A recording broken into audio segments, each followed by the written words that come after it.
Welcome to pine classes. आप देख रहे हैं स्टडी विद सनी सर। आपका ये 10th class history first chapter Europe में राष्ट्रवाद। आशा है आप अपने पाठ्य पुस्तक को पढ़ चुके होंगे, उसका keyword, memory map, concept map आदि बना चुके होंगे। और अब हम आपका कुछ मदद कर देते हैं उस पाठ्य के मुख्य बातों के साथ साथ आपके पाठ्य पुस्तक के प्रश्नों को आपके समक्ष लेकर आए हैं। तो सबसे पहले जानते हैं कि पहला चैप्टर जो यूरोप में राष्ट्रवाद है उसकी मुख्य बातें क्या क्या है। तो राष्ट्रवाद की भावना का आगमन यूरोप में पुनर्जागरण काल से हुआ था। ये पूछा जाता है कि राष्ट्रवाद कब शुरुआत हुआ, तो पुनर्जागरण काल से। परंतु 1789 ईस्वी 1789 ईस्वी में फ्रांसीसी क्रांति के रूप में प्रकट हुआ।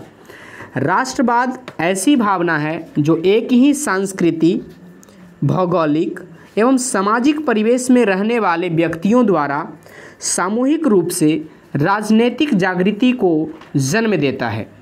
ये लाइन आप फिर से ध्यान रखें, चूँकि पूरा चैप्टर का केंद्र बिंदु ये लाइन है। राष्ट्रवाद ऐसी भावना है जो एक संस्कृति, एक धर्म, एक रहन सहन, एक भौगोलिक, एक सामाजिक परिवेश में रहने वाले व्यक्तियों द्वारा सामूहिक रूप से राजनीतिक जागृति को जन्म देता है। यूरोप में राष्ट्रीयता की भावना को जागृत करने में नेपोलियन के आक्रमणों ने महत्वपूर्ण योगदान दिया है। इस बीच जनतंत्र एवं राष्ट्रवादी की नई शक्तियां राजनीति को निर्धारित करने वाले नए तत्व के रूप में उभरने लगे थे। चार्ल्स दशम के निरंकुश एवं प्रतिक्रियावादी शासन के विरुद्ध फ्रांस में राष्ट्रीयता की भावना उभर रही थी। उसके कार्यों से उदारवादियों और जनता में गहरा आक्रोश पैदा हुआ और 28 जून 1830 ईस्वी को फ्रांस में महायुद्ध शुरू हो गया। वो वास्तव में गृह युद्ध था, फ्रांस के अंदर ही था। इसे ही जुलाई 1830 की क्रांति कहते हैं। इटली तथा जर्मनी का एकीकरण तथा यूनान, पोलैंड एवं हंगरी के में भी तत्कालीन व्यवस्था के खिलाफ आंदोलन उठ खड़े हुए। 19वीं सदी के आरंभ में इटली कई छोटे छोटे स्वतंत्र राष्ट्रों में विभक्त था और अलगाव की भावना थी। ऑस्ट्रिया और फ्रांस जैसे राष्ट्र इटली के एकीकरण का विरोध करते थे, परंतु इसके बावजूद इटली में राष्ट्रीयता की भावना का विकास हुआ। इसी बीच इटली में मेजनी का प्रादुर्भाव हुआ। वह एक साहित्यकार, ये पूछा जाता है मेजनी कौन था, तो वह एक साहित्यकार, गणतंत्रात्मक विचारों का समर्थक एवं योग्य सेनापति था। उसने इटली के एकीकरण में महत्वपूर्ण भूमिका निभाई। इटली के एकीकरण के द्वितीय चरण में काउंट काबूर आया। उसने 1853-54 में फ्रांस से मित्रता कर लिया और ऑस्ट्रिया, जो कि इटली के एकीकरण का विरोधी था, अपनी स्थिति सुदृढ़ की और इसके बाद गैरीबोल्डी ने इस काम को आगे बढ़ाया। इस प्रकार 1871 ईस्वी में इटली का एकीकरण मेजनी, काबूर और गैरीबोल्डी जैसे नेताओं के प्रयास से पूर्ण हुआ। इटली के एकीकरण के दौरान जर्मनी में भी एकीकरण का प्रयास जारी था। वहाँ भी जर्मनी अनेक स्वतंत्र राज्यों में विभक्त था। वहाँ पर्सा सबसे शक्तिशाली राष्ट्र था। 1848 ईस्वी में फ्रांसीसी क्रांति ने जर्मन राष्ट्रवाद को हवा दी। यह निर्णय लिया गया कि प्रसा ही जर्मन एकीकरण का नेतृत्व करेगा, परंतु फ्रेडरिक, जो कि एक निरंकुश शासक था, ने इस आंदोलन को दबा दिया। फ्रेडरिक के देहांत के बाद उसका भाई विलियम सत्ता में आया। वह राष्ट्रवादी विचारधारा का था। विलियम ने जर्मन एकीकरण को ध्यान में रखकर बिस्मार्क को अपना प्रधानमंत्री नियुक्त किया। बिस्मार्क ने अपने राजनैतिक सूझबूझ और कर्मठता का परिचय देते हुए अनेक ऐसे निर्णय लिए जिससे एकीकरण का मार्ग प्रशस्त हुआ और अंततः 1871 ईस्वी में जर्मनी एक एकीकृत राष्ट्र के रूप में यूरोप के मानचित्र पर आया। गौर से अगर आप देखिए तो इटली और जर्मनी दोनों एक साथ एकीकृत हुआ था। 1871 में दोनों एकीकरण हुआ है, दोनों का एकीकरण 1871 में हुआ है। इस राष्ट्रवाद से यूरोप में राजनीतिक उथल पुथल का दौर शुरू हो गया। यूनान, हंगरी और बोहेमिया में स्वतंत्रता आंदोलन इसी राष्ट्रवाद का परिणाम था। इसी के प्रभाव के ने ओटोमन राज्य के पतन की कहानी लिखी। यूनान में तुर्की से स्वतंत्रता के लिए आंदोलन चल पड़ा। यूरोप की अस्मिता के सवाल पर इंग्लैंड, फ्रांस और रूस ने एक साथ मिलकर तुर्की एवं मिस्र के विरुद्ध युद्ध छेड़ दिया। फलस्वरूप यूनान को तुर्की की गुलामी से मुक्ति मिली और यूनान एक स्वतंत्र राष्ट्र बना। हंगरी भी कैसे अछूता रहता, उस पर ऑस्ट्रिया का पूर्ण प्रभाव था। हंगरी में कोसुथ और फ्रांसीसी डिक इस क्रांति का नेतृत्व कर रहे थे। कोसुथ ने ऑस्ट्रेलियाई आधिपत्य का विरोध करना शुरू किया और व्यवस्था में बदलाव की मांग करने लगा। जनता उसके साथ थी। अंततः 31 मार्च 1848 ईस्वी को ऑस्ट्रिया में हंगरी की कई बातें मान ली और स्वतंत्र मंत्री परिषद का गठन किया।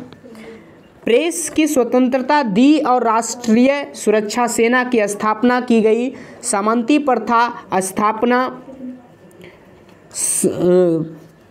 प्रथा समाप्त हुई और हंगरी को राष्ट्रीय अस्मिता प्रदान की गई। आगे है, बोहेमिया में हंगरी की घटनाक्रम का प्रभाव पड़ा, परंतु ऑस्ट्रिया ने क्रांतिकारियों का सख्ती से दमन किया और यह आंदोलन अस्थायी न रह सका। अतः यूरोप में राष्ट्रीयता की भावना फ्रांसीसी क्रांति से ही उत्पन्न हुआ। इस क्रांति ने राष्ट्रवाद यूरोप ही नहीं पूरे विश्व को जागरूक बना दिया, जिसके कारण एशिया और यूरोप में भी साम्राज्यवाद के खिलाफ आंदोलन शुरू हो गया। आपके कुछ प्रश्नोत्तर हैं, आशा है आप पढ़े होंगे तो ये सब मिलेंगे। इटली एवं जर्मनी वर्तमान में किस महादेश के अंतर्गत है? तो यूरोप महादेश के अंतर्गत है। फ्रांस में किस शासक वंश की पुनर्स्थापना वियना कांग्रेस द्वारा की गई? तो ये वुर्वो वंश की स्थापना की गई थी। मेजनी का संबंध किस संगठन से था? तो वो कार्बोनारी संगठन से था। इटली एवं जर्मनी के एकीकरण के विरुद्ध निम्न में कौन था? तो वो ऑस्ट्रिया था। आगे, काउंट काबूर को विक्टर इमैनुअल ने किस पद पर नियुक्त किया था? तो प्रधानमंत्री के पद पे। गैरीबोल्डी पेशे से क्या था? तो वह नाविक था। जर्मन राइन राज्य का निर्माण किसने किया? तो नेपोलियन बोनापार्ट ने। जाल्बेरिन एक संस्था है व्यापारियों की। रक्त एवं लौह की नीति का अवलंबन किसने किया था? बिस्मार्क ने। चार्टिस्ट आंदोलन कहाँ संपन्न हुआ? इंग्लैंड में हुआ था ये। यूरोप वासियों के लिए किस देश का साहित्य एवं विज्ञान प्रेरणा स्रोत है? यूनान का। 1829 ईस्वी में एड्रियोपोल की संधि किस देश के साथ हुई? तुर्की के साथ। आगे है आपका खाली स्थान को भरें। ये भरते हुए हम आपको सामने रख रहे हैं। सेडोन के युद्ध में ही एक महाशक्ति के पतन पर दूसरी यूरोपीय महाशक्ति जर्मनी का जन्म हुआ था। सेडोवा का युद्ध फ्रांस और प्रसा के बीच हुआ था। 1848 ईस्वी की फ्रांसीसी क्रांति ने पुरातन युग का भी अंत कर दिया। वेटिकन सिटी के राजमहल जहां पोप रहते थे, जो इटली के प्रभाव से बचा रहा। यूनान को एक स्वतंत्र राष्ट्र घोषित करने के बाद बेवेरिया के शासक ओटो को वहां का राजा घोषित किया गया। हंगरी की राजधानी बुडापेस्ट है। आगे आपका समूह 1 से समूह आ से समूह ब मिलान करते हुए बता रहे हैं। मेजनी का संबंध इटली से है। हीगेल एक दार्शनिक था।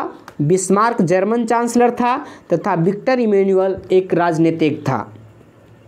आगे आपका फिर से संबंध बताना है। वियना सम्मेलन 1814-15 में हुआ था। मेटरनिक का पतन 1848 ईस्वी में हुआ। इटली एकीकरण 1871 में हुआ और सेडोन का युद्ध 1870 में हुआ।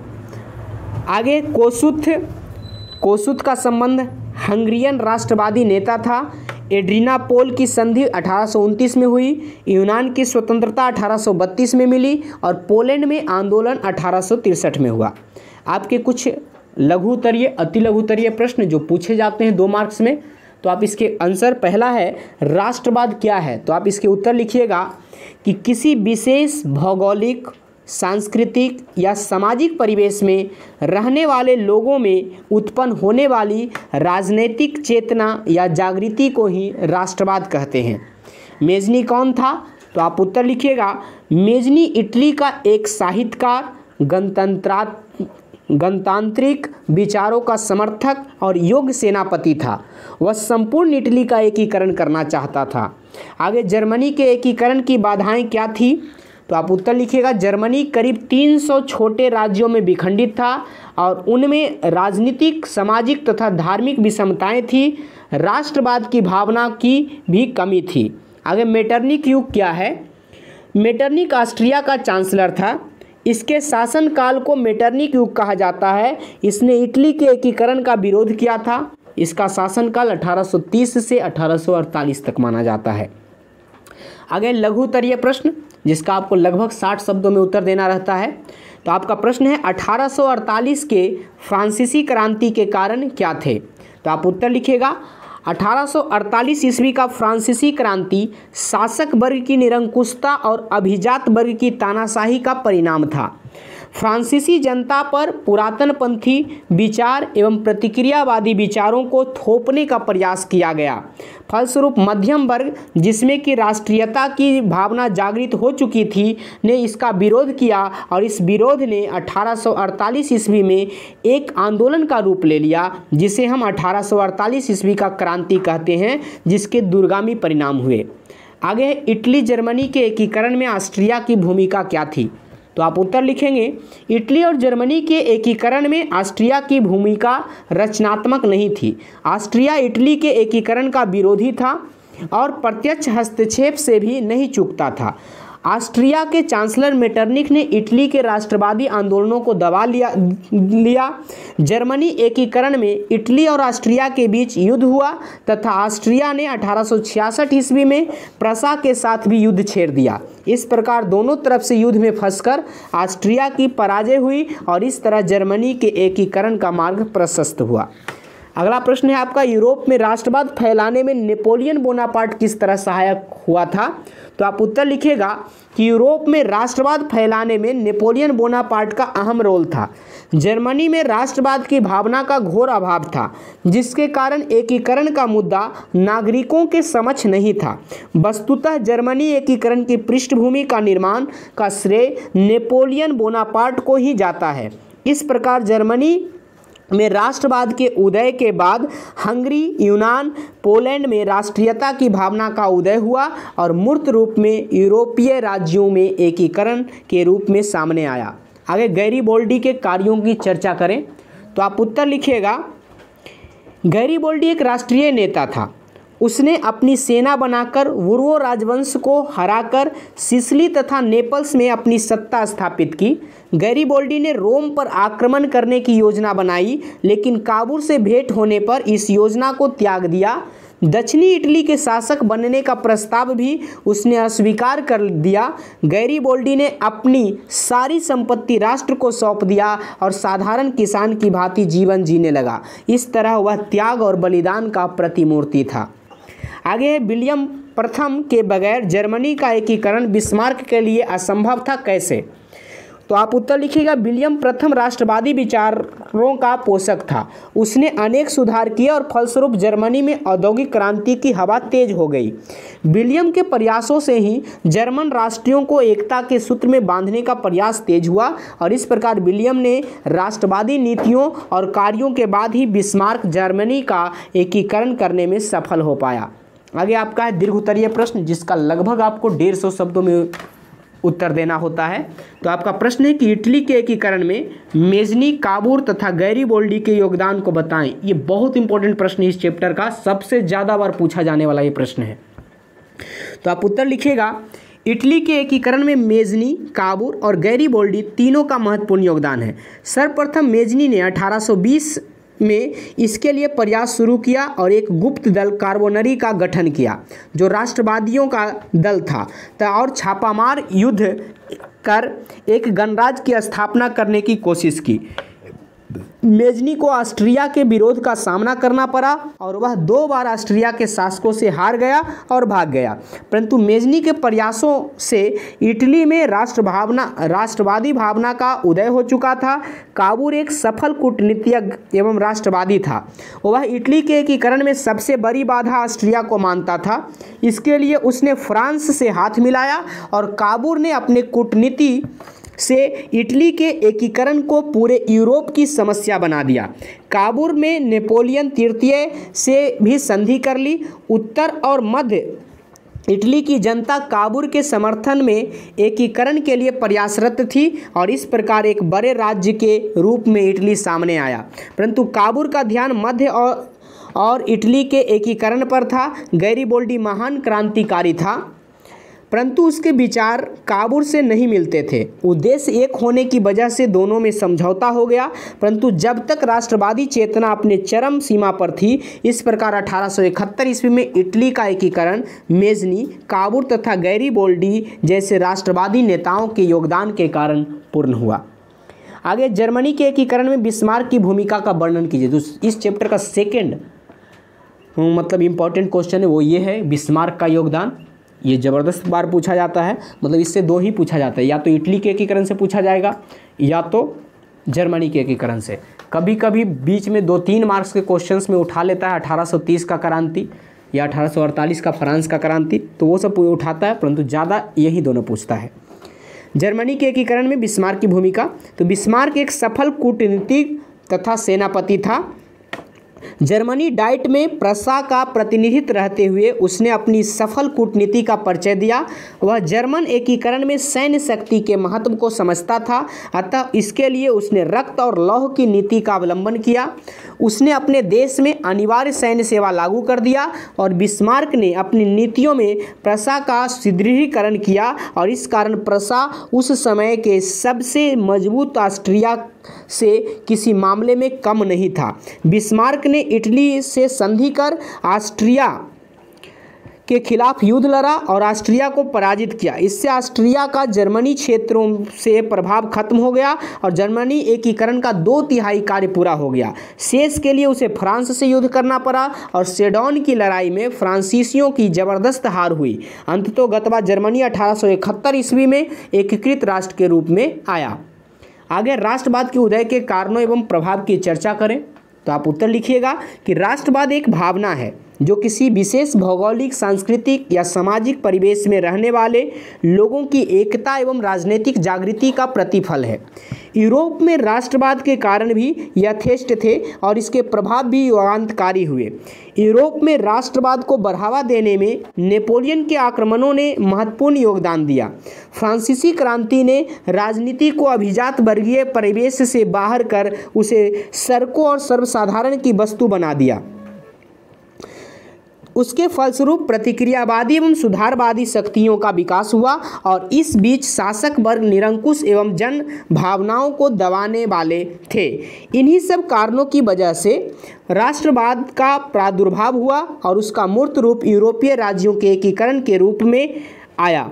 इसके फलस्वरूप कई बड़े और छोटे राज्यों का उदय हुआ और इस राष्ट्रवाद ने यूरोप को ही नहीं वरन पूरे विश्व को चैतन्य चिंतन करने वाला बना दिया, जिसके कारण अफ्रीकी और एशियाई राज्यों में विदेशी सत्ता के खिलाफ मुक्ति के लिए राष्ट्रीयता की लहर उपजी और इस प्रकार यह कहा जा सकता है कि यूरोपीय राष्ट्रवाद के उपरांत पूरे विश्व के मानचित्र में बदलाव आ गया। आगे जुलाई 1830 की क्रांति का विवरण दें, तो आप लिखेंगे इसका उत्तर कि फ्रांस में उभर रही राष्ट्रीयता की भावना जन जन तक पहुंच चुकी है और उसका समर्थन उनके उदारवादियों एवं सुधारवादी लोग कर रहे हैं, परंतु चार्ल्स दशम जो निरंकुश एवं प्रतिक्रियावादी शासक था ने उसको दबाने का कार्य किया। संवैधानिक लोकतंत्र की स्थापना न हो इस राह में उसने कई गतिरोध उत्पन्न किए। उसके प्रधानमंत्री पोलिग्नेक ने समान नागरिक संहिता के स्थान पर शक्तिशाली अभिजात वर्ग की स्थापना की तथा उन्हें विशेषाधिकार प्रदान किए।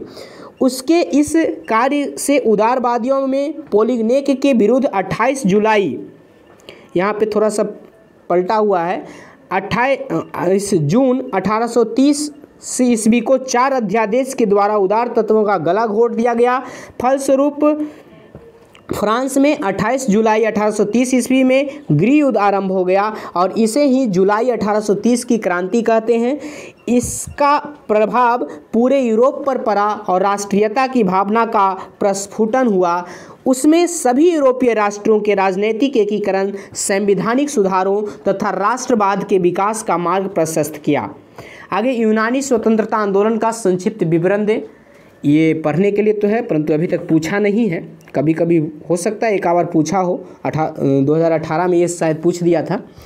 तो यूनान का अपना गौरवमय इतिहास रहा है जिससे उसे पाश्चात्य का मुख्य स्रोत माना जाता है। यूनानी सभ्यता की साहित्यिक प्रगति, विचार, दर्शन, कला, चिकित्सा, विज्ञान आदि क्षेत्रों की उपलब्धियां उनके प्रेरणा स्रोत थे। इसके बाद भी यूनान तुर्की के अधीन था। फ्रांसीसी क्रांति से यूनानियों में राष्ट्रीयता की भावना की लहर दौड़ गई, क्योंकि धर्म, जाति और संस्कृति के आधार पर इनकी पहचान एक थी। इस तरह एक आंदोलन की शुरुआत हुई जिसका उद्देश्य तुर्की शासन से यूनान को स्वतंत्र करना था। यूनान सारे यूरोप वासियों के लिए प्रेरणा एवं सम्मान का पर्याय बन चुका था। 1821 ईस्वी में अलेक्जेंडर चिपसिलांटी के नेतृत्व में यूनान में विद्रोह शुरू हो गया। रूस का जार भी व्यक्तिगत रूप से यूनान की स्वतंत्रता के पक्ष में था और 1827 में लंदन में एक सम्मेलन हुआ जिसमें इंग्लैंड, फ्रांस और रूस ने मिलकर तुर्की के खिलाफ यूनान के समर्थन में संयुक्त कार्यवाही का निर्णय लिया। तुर्की के समर्थन में सिर्फ मिस्र था। युद्ध में तुर्की की सेना बुरी तरह पराजित हुई, जिसके फलस्वरूप यूनान को स्वायत्तता देने की बात हुई। फलतः 1832 ईस्वी में यूनान को एक स्वतंत्र राष्ट्र घोषित किया गया और बवेरिया के शासक ओटो को राजा बनाया गया। यहाँ पे 1832 है या 1932 है, ये ध्यान देना पड़ेगा आपको। आगे वर्ग परिचर्चा, राष्ट्रवाद के कारण यूरोप के मानचित्र में आए बदलाव का अध्ययन करें तथा शिक्षक के साथ राष्ट्रवाद के विकास पर परिचर्चा करें। पूरे विश्व में इसके प्रसार को देखें। तो आप विश्व मानचित्र को लेते हुए इसे पढ़ें और जब इस चीज़ को पढ़ें तो आप ईस्वी सन और उस ईस्वी सन में होने वाले घटनाओं, लोगों का नाम, व्यक्ति का नाम और उनके द्वारा किए गए कार्य को आप हमेशा ध्यान में रखें, क्योंकि इससे ऑब्जेक्टिव प्रश्न बहुत ज़्यादा पूछे जाते हैं। गुड लक दोस्तों, फिर मिलेंगे अगले चैप्टर में।